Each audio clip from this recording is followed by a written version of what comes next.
यशोदा आ जाएगो। आपके जैसा बड़ा ना है कि रास्ता ढूंढते हुए अपने आप घर लौट आएगो। बस 6 महीने का बालक है, अबोध है। हे नारायण, क्षमा करना, अपने पति देव से ऊंची स्वर में बात कर ली मैंने।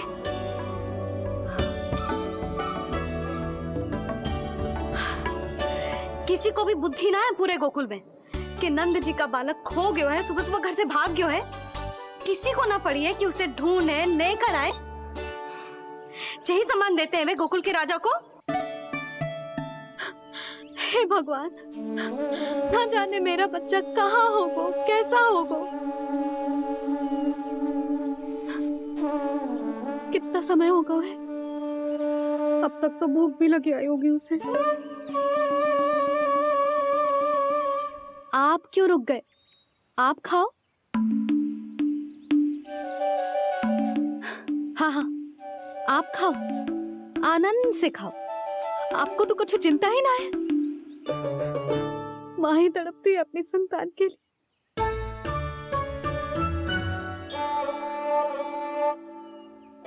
अब क्या खाली पेट काम पे जानो है? क्या कहेंगे सब कि यशोदा अपने पति को भूखा रखे? ना ना, आप खाओ, खाओ ना।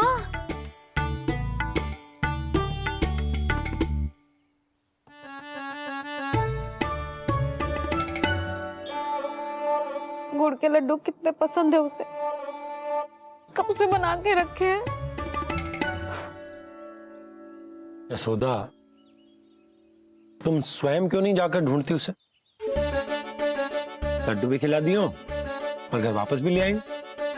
जाओ, शीघ्र जाओ।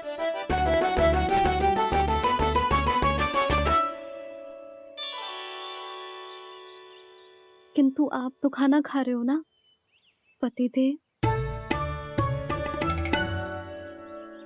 वही तो, मैं खाना खा रहा हूं, परंतु वो भूखा है। तुम जाओ। वो तो भूखा है।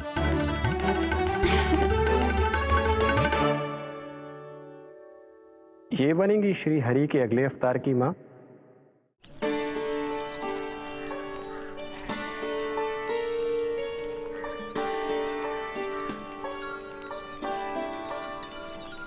मेरे बच्चे को देखो है ना। काकी, मेरे बच्चे को देखो है। नहीं नहीं,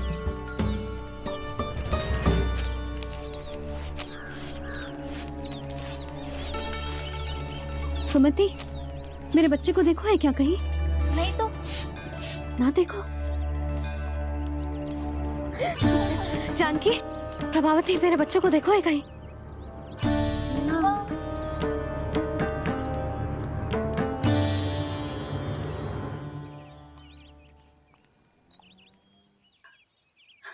कहाँ है तू? देख, तेरी मैया कितनी चिंतित हो रही है, और तू है कि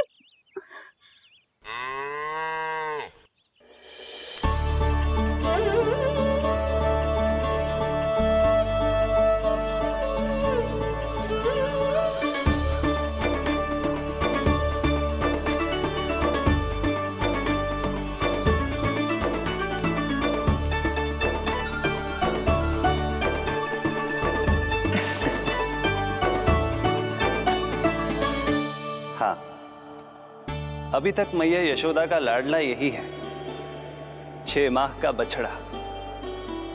इसी पर ये अपनी सारी ममता न्योछावर करती हैं। तू फिर भाग गो। प्रतिदिन का काम हो गो है तेरा।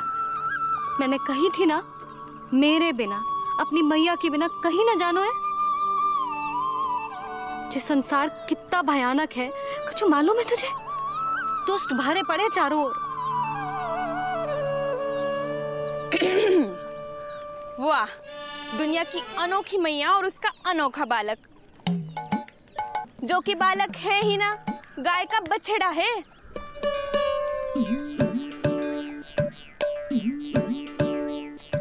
तो लक्षणा, तुम्हारी जे दशा कौन ने की? और कौन ने? जे तुम्हारे सपूत ने कूद फाड़ के मेरे पूरे बगीचे का सत्यानाश कर दो है। मेरा रामू ऐसा कर ही ना सकता। जे क्यों आएगा तुम्हारे बगीचे में? रंग बिरंगे फूलों के लिए। फूलों के लिए? हाँ, जीप लपलपाती है इसकी मेरे फूलों के लिए। सुबह सुबह भाग के आ जाता है इन्हें खाने के लिए। फूल खाने? सुलक्षणा, तुम्हें कछु वहम हुआ है। जे मेरा रामू है, जे फूल वूल क्यों खाएगो भला? अच्छा, तो फिर आप ही इसका मुंह खोलो और स्वयं देख लियो। हाँ तो ठीक है, असत्य के पैर ना होते जो अभी सिद्ध हो जाएगा। रामू, मुंह खोल के दिखा। मैया की कहीं मानते हैं ना? मुंह खोल। रामू, सुलक्षणा चाची को दिखा दे कि तूने उनके फूल ना खाए। चल मुंह खोल, मुंह खोल।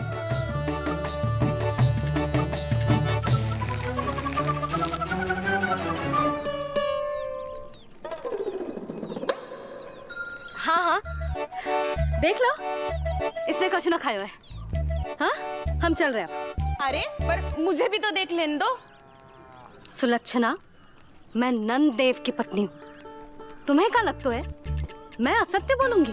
ना ना जशोदा जी, लेकिन आप तो सिद्ध करने वाली थी ना। हाँ? हो तो गए हो सिद्ध। चल रामू, देर हो रही। अरे अरे, वैसे रामू, ये बहुत बुरी बात है। नंद जी का बालक चोरी कर दो। छी, जो अपनी वस्तु ना है उसे छूते भी ना है। समझ आई? जे करूंगी, सुलक्षणा के यहाँ भरी टोकरी बेसन के लड्डू भिजवा दूंगी। प्रसन्न हो जाएगी। ये तो बड़ी चतुर है प्रभु। हाँ प्रभु, और जीवट भी है इनमें। बस यही देखा आप सबने? क्या आपने एक मां की चिंता नहीं देखी? प्रत्येक मूल्य पर अपनी संतान की रक्षा करने का स्वभाव नहीं देखा? या फिर असत्य भाषण करने पर अपनी भूल सुधारने की व्यग्रता नहीं देखी? कोई बात नहीं, मैं बताता हूं यशोदा क्या है। यशोदा पवित्रता की प्रतिमूर्ति है, विश्वास का आधार सुरक्षा की भावना है, ममता का मूर्त रूप है वो, वात्सल्य की गंगा है, भावनाओं का बहता हुआ निर्झर है। यशोदा अपने आप में परिपूर्ण है। यशोदा मां है। प्रभु, मां यशोदा निश्चित ही अद्भुत है। जिनके यहाँ आप पुत्र बनकर जाना चाहते हैं, उन्हें तो असाधारण होना ही है। किंतु प्रभु, आपके दिए हुए वचन के अनुसार आपको देवी देवकी का पुत्र बनकर जाना है, तो फिर आप एक ही जन्म में दोनों माताओं के पुत्र कैसे बन सकते हैं? आपका प्रश्न उचित है इंद्रदेव। पूर्व काल में प्रजापति सुतप्पा और उनकी पत्नी प्रश्नी ने मेरी घोर तपस्या की थी। उनके आग्रह करने पर मैंने उन्हें वरदान दिया था कि जब वो देवकी और वसुदेव के रूप में पृथ्वी पर आएंगे, तब मैं उनका अष्टम पुत्र कृष्ण बनकर जन्म लूंगा। पर मैया यशोदा के वात्सल्य प्रेम ने मुझे दुविधा में डाल दिया, क्योंकि वो भी तो पिछले जन्म से ही है ना। पिछले जन्म से?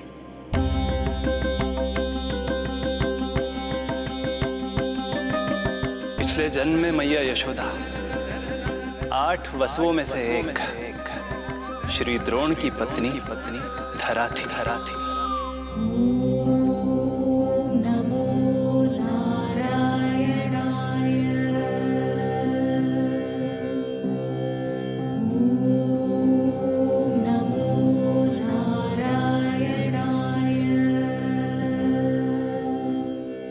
दोनों सहस्त्रों वर्षों तक निरंतर मुझे पुत्र रूप में पाने की मनोकामना के साथ घोर तपस्या करते रहे।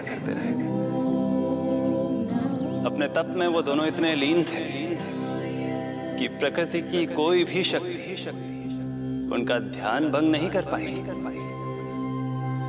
किंतु फिर एक दिन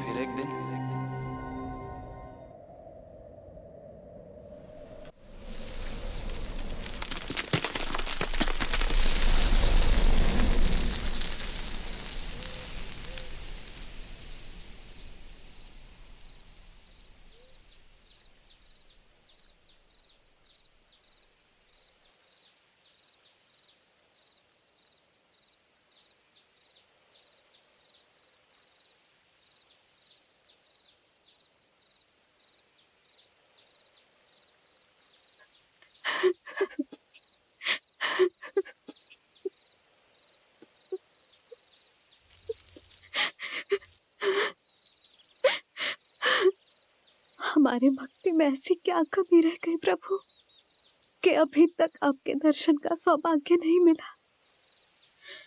अब तो सैकड़ों वर्ष बीत गए हैं आपका सुमिरन करते हुए।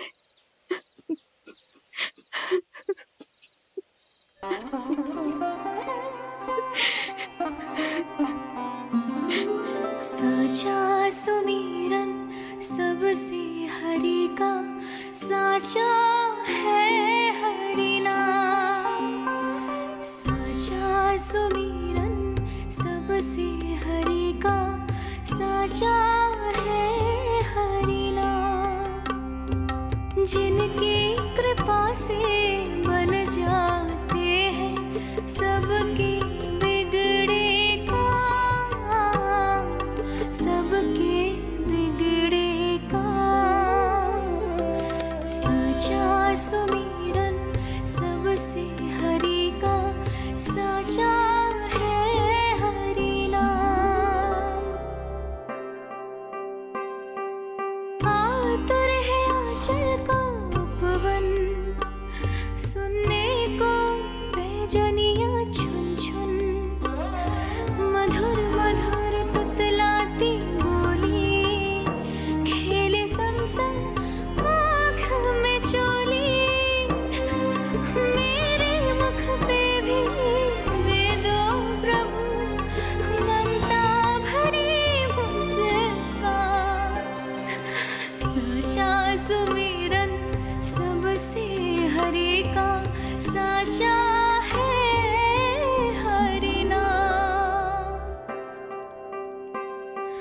भक्त बिना भगवान है जैसे, माता बिन संतान के वैसे।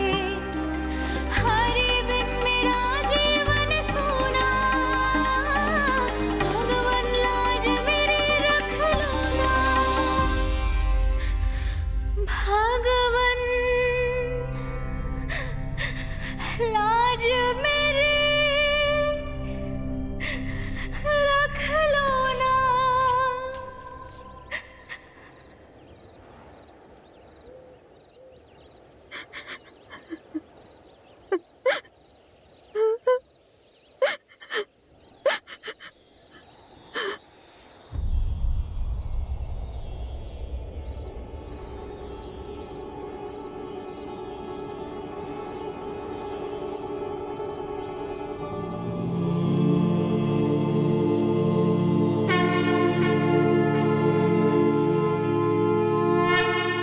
शङ्खचक्रं सकिरीटकुण्डलं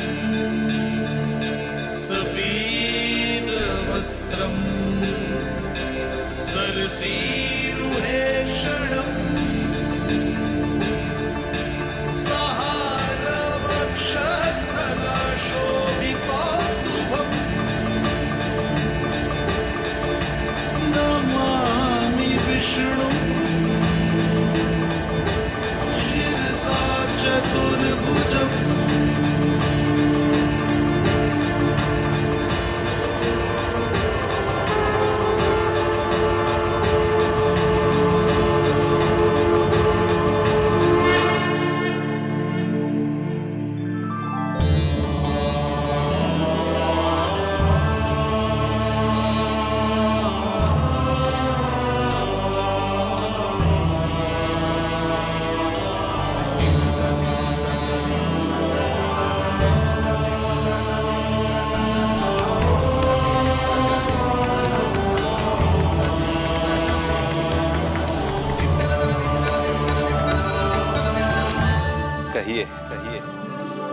वरदान पाना चाहते हैं आप? प्रभु, हम आपकी सेवा करना चाहते हैं, परंतु भक्त की भांति नहीं, अभी तो माता पिता के समान। आपका एक पुत्र के रूप में पालन पोषण करें। आप हमें माँ पिता के भांति प्रेम दें और हम आप पर अपनी ममता न्योछावर कर सकें। बस इतनी ही इच्छा है प्रभु। आपकी इच्छा पूर्ण होगी। मैं आपकी संतान के रूप में अवश्य आऊंगा, किंतु उसके लिए आपको मेरे अगले अवतार के बाद एक और अवतार की प्रतीक्षा करनी होगी, क्योंकि अगले जन्म के लिए मैं पहले ही ये वरदान माता देवकी को दे चुका हूं। प्रभु, किसी भी जन्म में आपको अपने पुत्र के रूप में पाना मेरा सौभाग्य होगा, किंतु मेरी ममता मेरे वश में नहीं है प्रभु। आप साक्षात मेरे सामने खड़े हैं, किंतु मेरे नेत्र आपके इस दिव्य चतुर्भुज रूप को नहीं देख पा रहे। इन्हें तो आप अभी से बाल रूप में दिखाई दे रहे हैं। मेरे भीतर उमड़ती ममता की ज्वार का अनुभव कीजिए प्रभु। केवल कल्पना मात्र से मेरा वक्ष स्थल दूध से भराया है। ये गोद तरसने लगी है, मन अभी से लोरिया गाने लगा है। मेरे इस अनुरोध को स्वीकार कीजिए प्रभु, कृपा करें। इस माँ से और प्रतीक्षा ना करवाए प्रभु, और प्रतीक्षा ना करवाए। उस पल माता धरा की ममता भरी भक्ति और प्रेम भाव को देखकर मेरे मुख से भी वो शब्द निकल ही पड़ा जिसे एक बच्चा पहली बार बोलना सीखता है, माँ।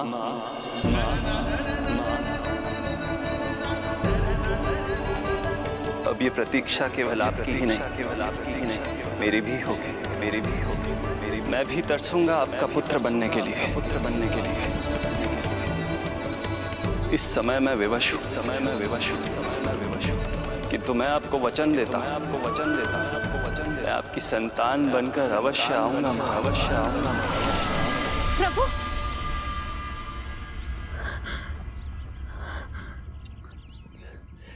धरा, भगवान ने हमारी पुकार सुन ली। वरदान तो सभी भक्तों को मिलता है, परंतु हमें तो हरि का वचन मिला है। वो आएंगे, अवश्य आएंगे। अब हमें केवल उस शुभ दिन की प्रतीक्षा करनी है। अब और प्रतीक्षा नहीं होगी मुझसे।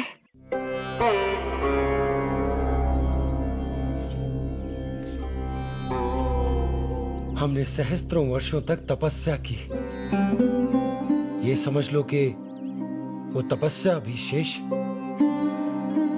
नहीं। श्री हरि को अपने सामने देखकर मेरी व्याकुलता का बांध टूट गया है। 2 जन्म बहुत बड़ा समय होता है स्वामी। अपने पुत्र के रूप में हरि को गोद में खिलाने के लिए अब मैं और 2 जन्मों तक प्रतीक्षा नहीं कर सकती।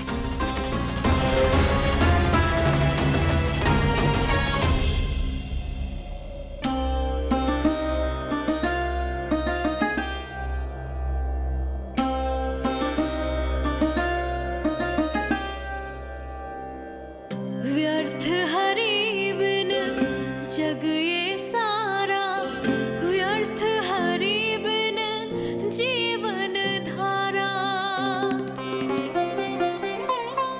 पूजन वंदन व्यर्थ हरि बिन, व्यर्थ धरार जीवन धारा। वरुण देव विनती सुन लीजिए, तन मेरा निर्जल कर दीजिए। हरि के बिन सारा जल तन का, सागर सा हो गया है खारा। प्रभु, माता धरा की तपस्या का तेज अत्याधिक है। प्रकृति के पंच तत्व, पांचों महाभूत इनकी पुकार सुनने के लिए विवश है।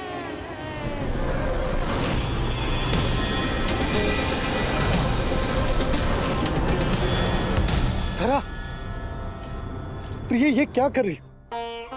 रुक जाओ। जठराग्नि सब दूर ये कर दो,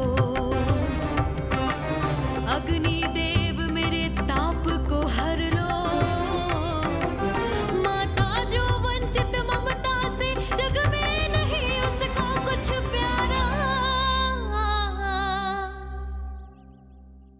पूजन वंदन व्यर्थ हरि बिन, व्यर्थ धरार जीवन धारा।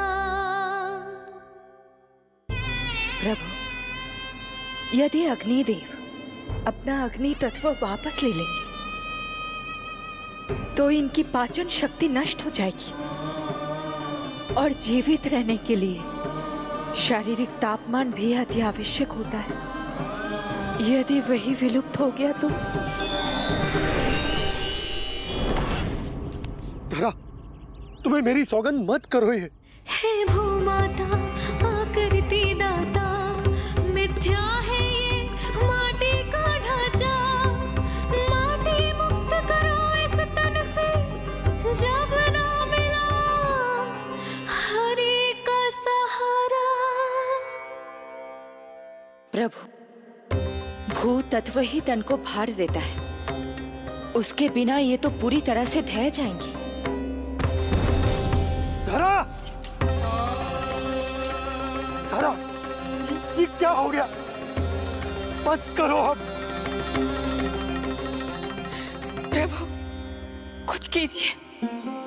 मैं संसार का संचालक हूं देवी। नियमों का पालन करने के लिए मैं भी बाध्य हूं। जो वचन मैं पहले ही माता देवकी को दे चुका हूं, यदि मैं चाहूं तो भी उसे तोड़ नहीं सकता।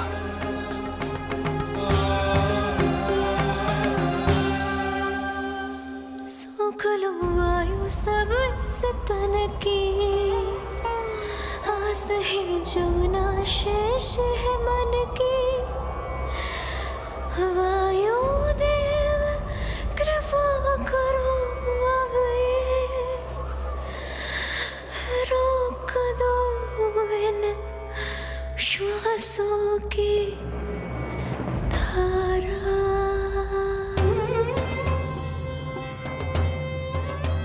प्रभु, प्राण वायु के बिना प्राणों का बचना संभव नहीं।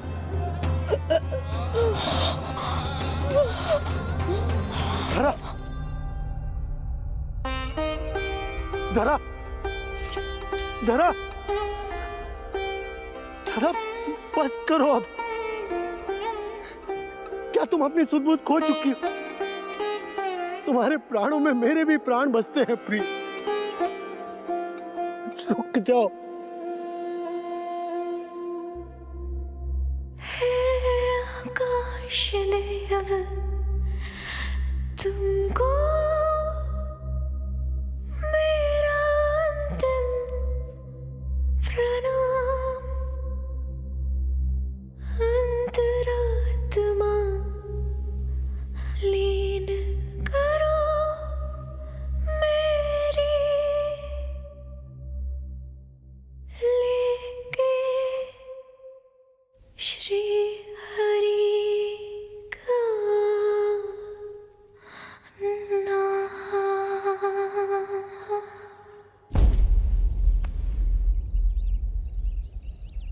धरा,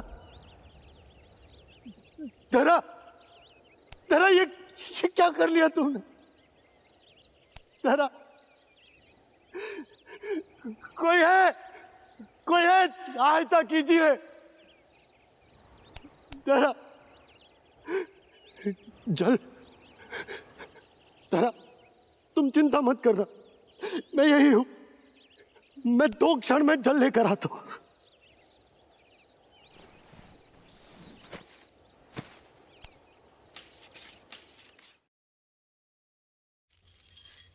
प्रभु, आप नियमों से तो अवश्य बंधे हैं, परंतु आप लीलाओं के स्वामी हैं। कोई तो उपाय निकालिए। आपने इन्हें माँ कहकर पुकारा है। माँ की प्राण रक्षा पुत्र नहीं करेगा तो और कौन करेगा?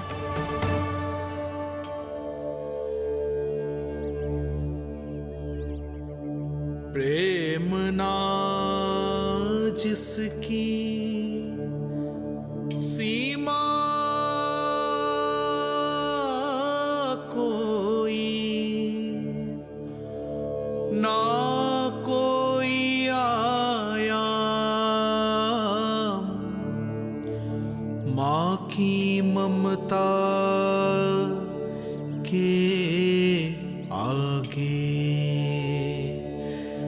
विवश हुए भगवान, विवश हुए भगवान।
प्रभु नहीं, पुत्र कहो मां।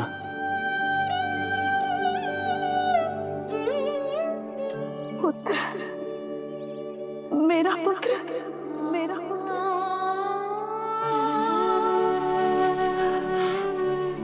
आज जैसे आपने मुझे अपनी गोद में लिटा रखा है, क्या कुछ ऐसा नहीं हो सकता कि शीघ्र ही मुझे आपको अपनी गोद में खिलाने का अवसर मिल जाए? आज तो मैं केवल मूर्छित हुई हूं, किंतु शीघ्र ही यदि मुझे आप पुत्र रूप में ना मिले तो मेरे प्राण चले जाएंगे। ऐसा ना कहो मां।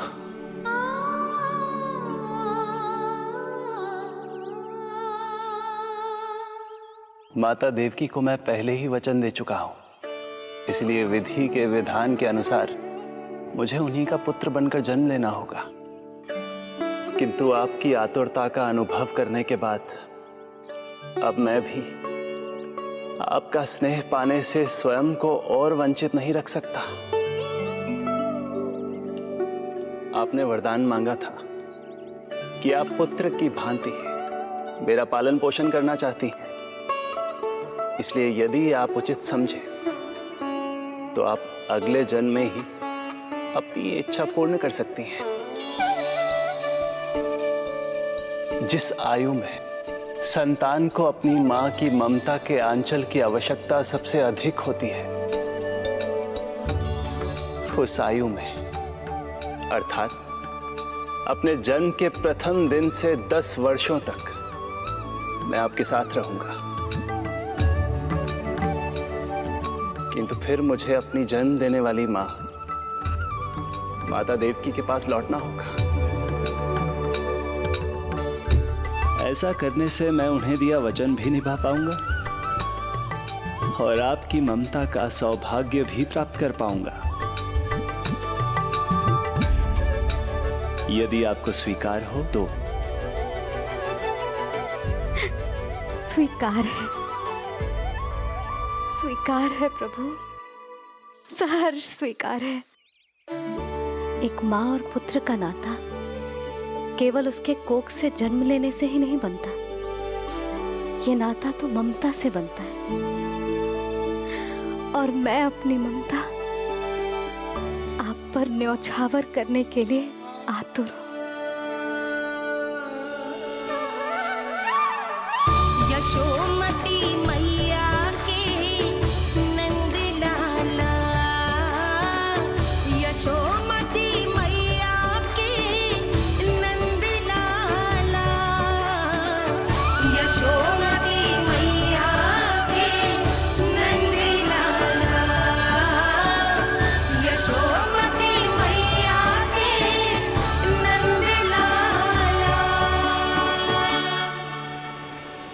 तो इस प्रकार परमपिता परमेश्वर श्री हरि विष्णु एक ही जन्म में दो माताओं का पुत्र बनने के लिए उत्साहित भी थे और भावुक भी। किंतु जगत माता श्री लक्ष्मी और अन्य सभी देवगण ये जानना चाहते थे कि श्री हरि ये अभूतपूर्व कार्य कैसे करेंगे। भगवान बोले, ये सब संभव होगा उसके कारण जो मेरे अगले जन्म की कथा का मुख्य पात्र है, कंस।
जब जीवन पर संकट हो तो अभिमान अर्थहीन होता है। जब प्राणों पर बनाए तो सम्मान स्वाभिमान सब निरर्थक होता है। इन व्यर्थ के मूल्यों को बीच में मत आने दो। और दया उसे तो बिल्कुल नहीं। मार डालो। साधु संत ऋषि मुनि स्त्री वृद्ध, चाहे वो नवजात शिशु ही क्यों ना हो। किंतु हाँ, यदि शत्रु भारी पड़ने लगे, पराजय सामने दिखाई देने लगे, तो उसी क्षण शत्रु के पैर पकड़ लो और अपने प्राणों की भिक्षा मांग लो। अहंकार को आड़े मत आने दो। अग्नेः शेषम ऋणः शेषम शत्रुः शेषम तथैव च पुनः पुनः प्रवर्धेत तस्मात् शेषम न कार्येत। अर्थात अग्नि की एक भी चिंगारी, ऋण की एक भी मुद्रा और शत्रु की एक भी संतान यदि शेष रह जाए तो शीघ्र ही विकराल रूप धारण कर सकती है। इन सब का समूल नाश ही एकमात्र उपाय है अपनी सुरक्षा का। इसलिए कहता हूं, साम दाम दंड भेद कोई भी युक्ति क्यों ना लगानी पड़े, शत्रु के प्राणों का हरण ही परम उद्देश्य होना चाहिए। छोड़ो मत, फिर चाहे वो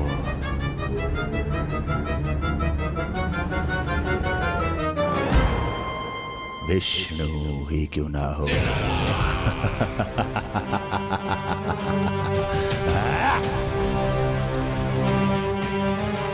यही थी कंस की दिनचर्या।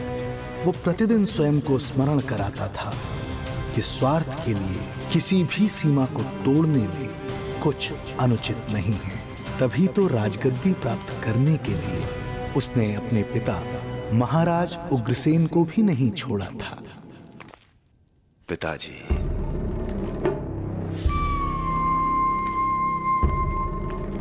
हो सके तो मुझे क्षमा कर दीजिएगा। कल्पना भी नहीं की थी कि मैं आपके साथ ऐसा व्यवहार करूंगा।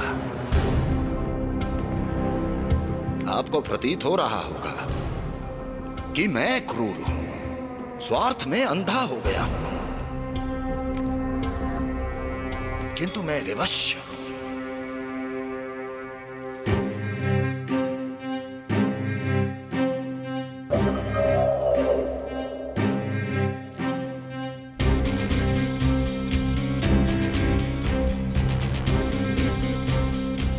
आज से सत्ता का ये भार अब मुझे उठाना पड़ेगा पिताजी, क्योंकि आप तो अत्यंत दयावान हैं। अपनी आवश्यकता से अधिक प्रेम आपको अपनी प्रजा से है, किंतु मैं ऐसा नहीं।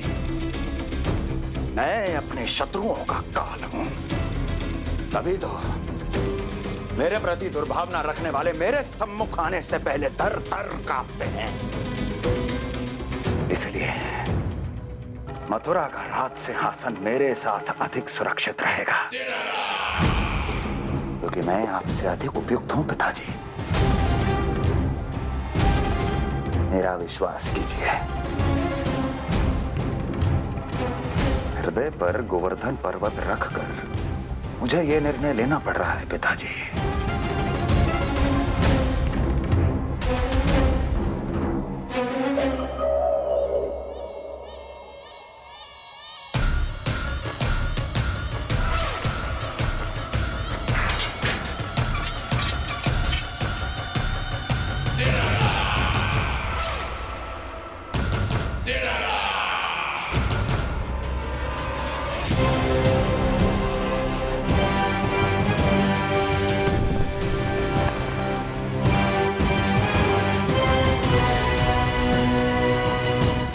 चाबी यमुना में फेंक देना। कोई कितना भी क्रूर, कठोर राक्षस ही क्यों ना हो, किसी न किसी के लिए उसके हृदय में भी प्रेम उपजता ही है। कंस भी इस नियम का अपवाद नहीं था। इस संसार में एक जीवात्मा ऐसी भी थी जिसे वो स्वयं से भी अधिक स्नेह करता था, और वो थी उसकी लाडली बहन देवकी।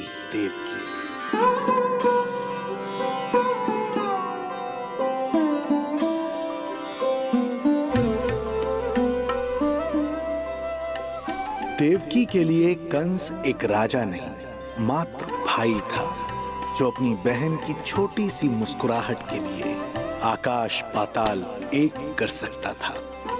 अत्यंत धूमधाम से उसने अपनी देवकी का विवाह यादवराज वसुदेव के साथ संपन्न करवाया। रुको।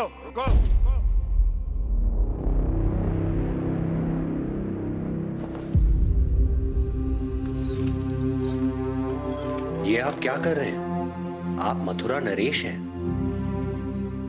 नहीं कुंवर जी, आज मैं मात्र वो भाई हूं जो अपनी प्रिय बहन के साथ बस कुछ क्षण और व्यतीत करना चाहता है।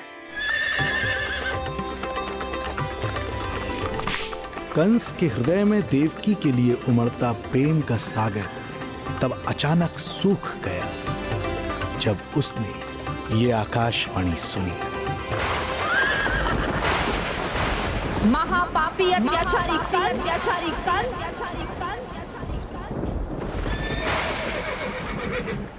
जिस देवकी को तू इतने प्रेम से ससुराल ले जा रहा है वही तेरे अंत में सहायक होगी। तेरा काल तेरी प्रिय बहन के गर्भ से उसकी 8वीं संतान बनकर जन्म लेगा और तेरा विनाश करेगा।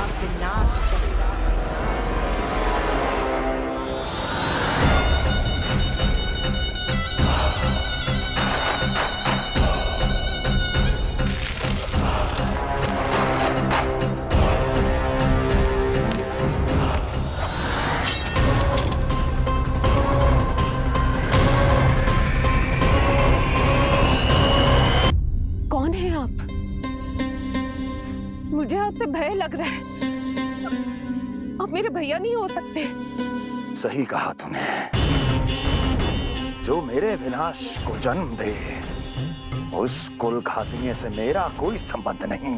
महाराज, रक्त के संबंध क्रोध की अग्नि में मत झुलसाइए। जिस बहन को आपने बचपन से आज तक इतना प्रेम दिया, क्या वो आपके विरुद्ध किसी षड्यंत्र में सहायक हो सकती है? भला हमारी संतान आपका विनाश क्यों करेगी? अपनी नवविवाहित बहन पर कृपा कीजिए महाराज। अपने पुरुषार्थ से आपने कितने असुरों को युद्ध में पराजित किया है। आज वो सब दरबारी बनकर आपकी सेवा करते हैं। ये महापराक्रमी कंस, यदि वो मायावी असुर आपको हानि नहीं पहुंचा पाए तो ये आपकी बहन आपका क्या बिगाड़ सकती है? दया कीजिए महाराज, दया कीजिए। आप बीच में मत पड़िए कुंवर जी। सुना नहीं क्या? इसकी 8वीं संतान मेरा वध करेगी। जब मां ही नहीं बचेगी तो 8वीं संतान के जन्म का तो प्रश्न ही नहीं उठता। यदि ऐसा है तो आप मुझे मार दीजिए। जब मैं ही जीवित नहीं रहूंगा तो देवकी की संतान होने की संभावना ही समाप्त हो जाएगी। अपने बहनोई की हत्या का पाप मैं नहीं कर सकता। और बहन की हत्या का पाप कर सकते हैं? जिसे जीवन भर प्रेम दिया है उसके प्राण लेने का अधिकार है मुझे। प्रिय भैया, यदि आपको इस विषय में इतना संदेह है तो आप हमारी 8वीं संतान के प्राण ले लीजिएगा। बल्कि 8वीं संतान ही क्यों, उसका जन्म होने तक हमारी सभी संतानों का वध आप स्वयं अपने हाथों से कर लीजिए। स्वामी, हे मथुराधिपति, मेरी पत्नी को प्राण दान दे दीजिए। मैं महाराज शूरसेन का पुत्र वसुदेव आपको वचन देता हूं, अपनी 8 संतानों को जन्म लेते ही स्वयं आपके सामने प्रस्तुत करूंगा। अपनी 8 संतानों को जन्म लेते ही स्वयं आपके सामने प्रस्तुत करूंगा।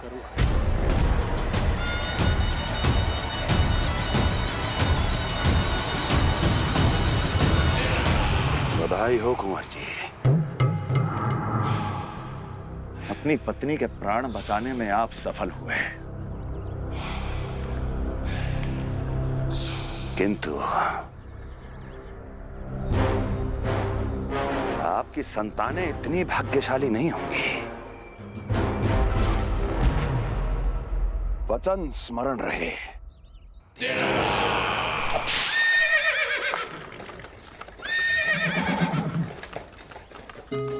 इस तरह रक्त की प्यासी कंस की तलवार की छाया में देवकी और वसुदेव का वैवाहिक जीवन प्रारंभ हुआ। जब कंस की निर्ममता और वसुदेव के वचन का ये दुखद समाचार गोकुल पहुंचा तो हे नारायण, अर्थात राजा वसुदेव यदि कंस के सामने गिड़गिड़ाते नहीं तो रानी देवकी के प्राण चले जाते।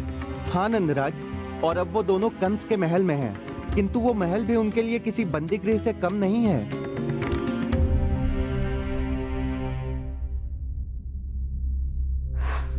एक भाई अपनी बहन के साथ ऐसा करने की सोच भी कैसे सकता है?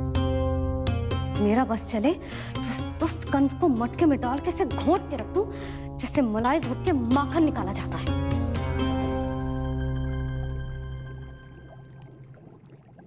ना, माखन ना, जे कंस तो कीड़ा है, इसे तो पटक पटक के ऐसे मारना चाहिए जैसे कीड़ा निकालने के लिए धान के गट्ठर को पटका जाता है।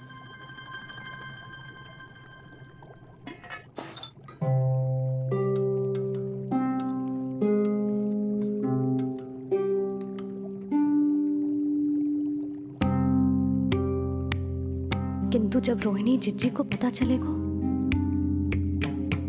तो वो तो अपने आप को ही दोष देंगे, क्योंकि बालक ना होने के कारण उन्होंने ही वसुदेव जी को राजकुमारी देवकी के साथ दूसरा विवाह करने पर विवश किया था। हे ईश्वर, जिस सुख के लिए रोहिणी जिज्जी ने पत्नी जीवन का सबसे बड़ा त्याग किया था, जब उन्हें पता चलेगा कि वही सुख उस क्रूर कंस ने छीन के मटिया मेट कर दिया है, तो कितना कष्ट पहुंचेगा।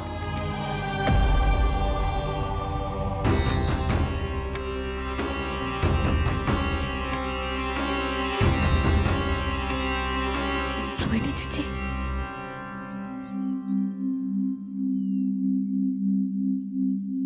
गोप नरेश, कृपया मुझे अपने भैया के पास ले चलिए। संकट के समय मुझे उनके साथ होना चाहिए।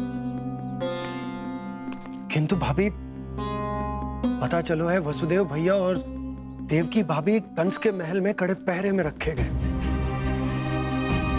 पति पत्नी एक दूसरे का संबल होते हैं। कंस का पहरा कितना भी कष्टदायक क्यों ना हो, इस समय उन्हें और बहन देवकी को मेरी आवश्यकता है।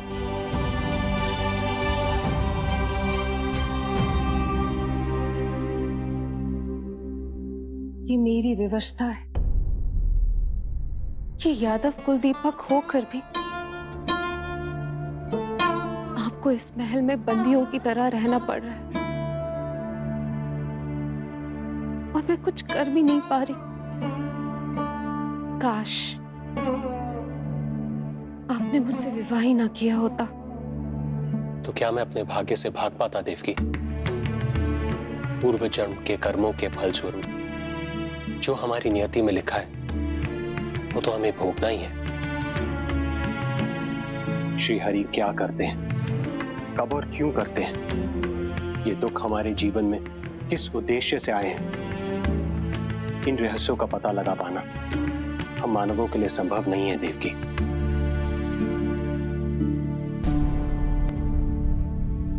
तो फिर चलिए यहां से भाग चलते हैं, कहीं ऐसे स्थान पर जहां भैया की छाया भी हम पर ना पड़ सके। नहीं प्रिय, कंस के गुप्तचरों की दृष्टि हम पर अवश्य होगी, और मैं ऐसा कोई कार्य नहीं कर सकता जिससे तुम्हारे जीवन पर कोई संकट आए। और मैंने उन्हें अपनी सभी संतानों को सौंपने का वचन भी दिया है। अपना वचन मेरे लिए प्राणों से भी अधिक महत्वपूर्ण है देवकी।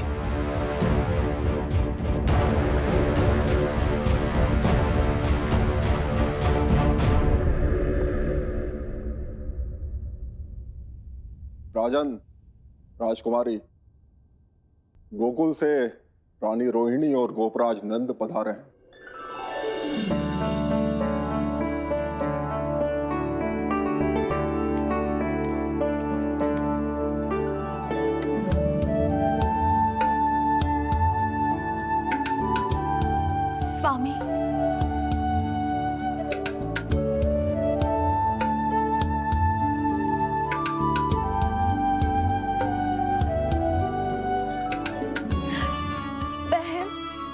दी।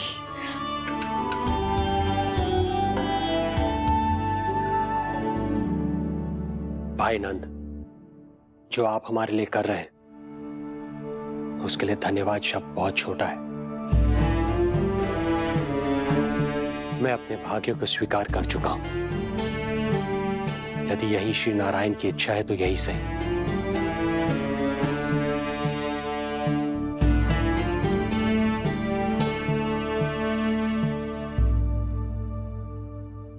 भाई नंद, इस समय मथुरा का वातावरण अनुकूल नहीं है, आपको जाना चाहिए।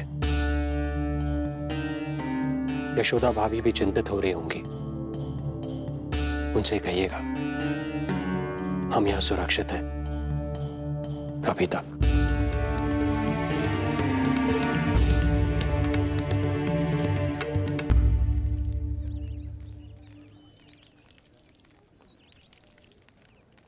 वसुदेव भैया का भाग्य पर भरोसा देख वे अपनी संतानों को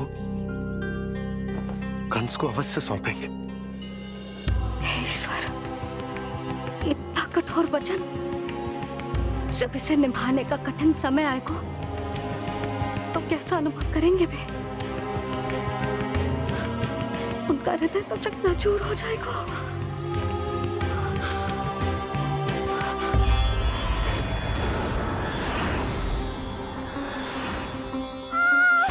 सब्र करो, सब ठीक हो जाएगा। देवकी, मैं महाराज शूरसेन का पुत्र वसुदेव आपको वचन देता हूं, अपनी 8 संतानों को जन्म देते ही स्वयं आपके सामने प्रस्तुत करूंगा।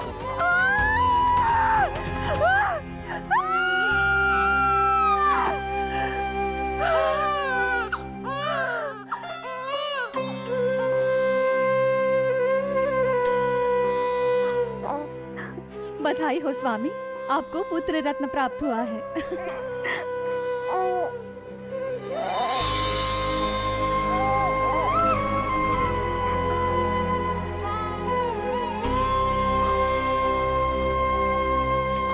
महाराज को पता चला तो क्या होगा?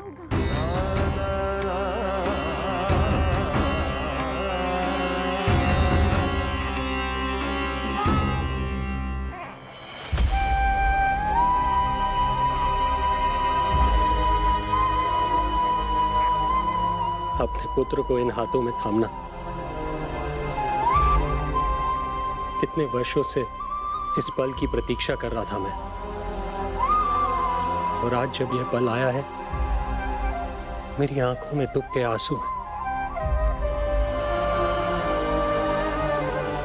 एक पिता जब प्रथम बार अपनी संतान को गोद में उठाता है तो सबसे पहले यह सोचता है कि उसे क्या नाम दूं, उसका सुनहरा भविष्य कैसे सुनिश्चित करे।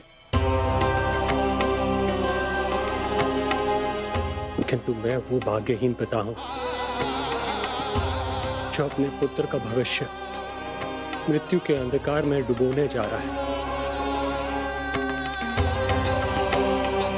मैं इसे नाम देकर क्या करूंगा?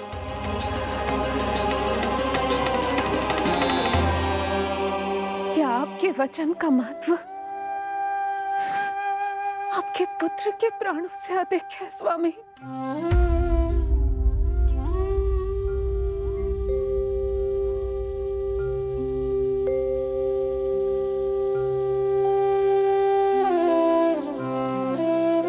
श्री नारायण का दूसरा नाम सत्य होता है देवकी।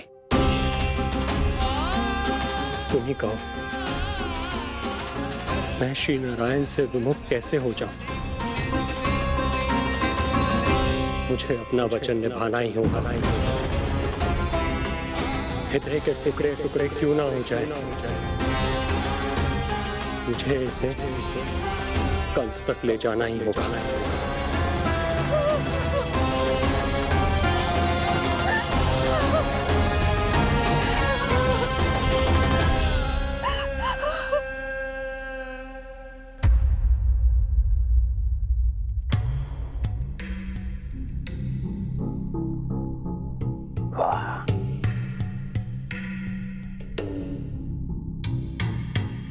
इतना स्वादिष्ट भोजन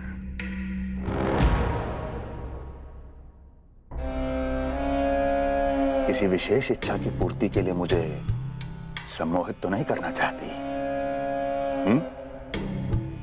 मुझे पति के रूप में प्राप्त कर तो चुकी हो, अब प्राप्त करने को क्या क्या बचा है प्राप्ति? मैं प्राप्ति नहीं, अस्थि हूँ स्वामी। प्राप्ति तो छुई मुई बनकर वहां खड़ी है। आप सदैव अपने विषय में ही सोचते हैं, कभी मेरे ओर भी निहारा कीजिए, तभी तो मेरा नाम सही से स्मरण होगा आपको। मैं अपने विषय में ही सोचता हूं, तभी तो दसों दिशाओं में मेरे नाम का डंका बजता है, मेरे साम्राज्य का विस्तार होता है, तभी तो मेरा अस्तित्व है। अस्थि स्मरण रहे, तुम हो क्योंकि मैं हूं।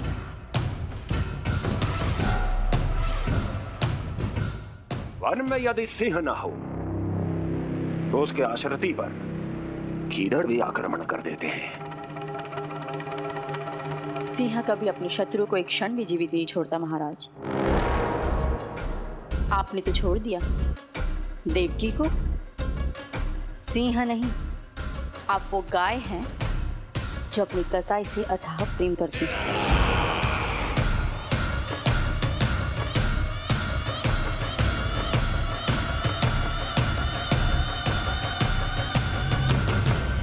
सभी संतानों को जन्म लेते ही मेरे पास लेकर आएगा,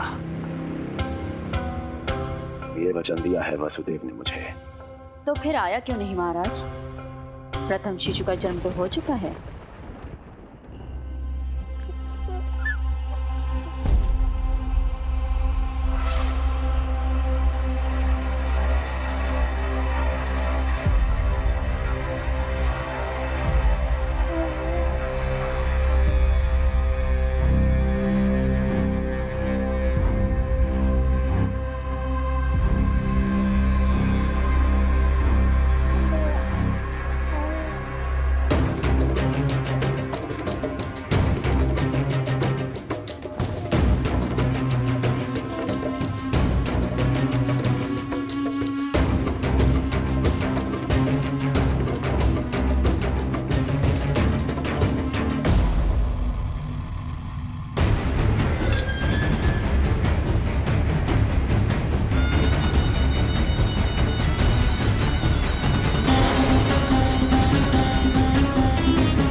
कुल के यादव